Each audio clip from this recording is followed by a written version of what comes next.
إنا لله وإنا إليه راجعون waxaan dhammaan shacabka Soomaaliyeed gaar ahaan qoyskii eheladii caruurtii iyo qaraabadii uu ka geeriyooday Allah u naxariistay madaxweyne Cali Mahdi Maxamed uga tacsiyeenaya geeridii naxdinta iyo tiiraanyada lahayd ee ku timid dhammaan ummadda Soomaaliyeed gaar ahaan qoyskiisa madaxweyne Cali Mahdi Allah u naxariistay waxa uu ahaa madaxweyne u soo shaqeeyay ummadda Soomaaliyeed waqti ay xaaladdu ahayd xaalad aad u adag waxa uu madaxweynuhu ku soo shaqeeyay duruuf adag oo ka duwan tan maanta aan ku noolnahay weligiis madaxweynuhu waxa uu ahaa nin Soomaaliyeed oo u adeegay ummadda Soomaaliyeed xilliyadii dambana iyadoo dalkani uu ku sugan yahay xaalad adag Allah u naxariistay madaxweynuhu wuxuu naftiisa iyo maalkiisa u hubeeyay shacabka Soomaaliyeed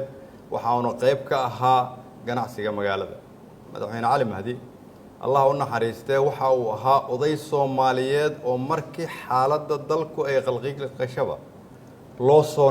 laabtay isaga oo la weydiiyo tale iyo tusaale waxa uu ahaa iftiin kamid ah tiirarka ay ku taagan tahay dawladnimada iyo dadnimada Soomaaliyeed waxaan mar labaad u mahad celinayaa una tacsiyeenaya qoyska uu ka baxay oo u ogolaaday ummadda Soomaaliyeed inay la qaybsadaan aabahood walaalkood adeerkood awowhood oo ogolaaday inay ummadda Soomaaliyeed u adeegaan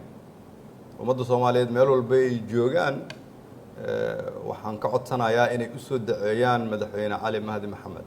waxaan Ilaahay uga baryayaa inuu qabrigiisa ka dhigo mid kamid ah beeraha jannada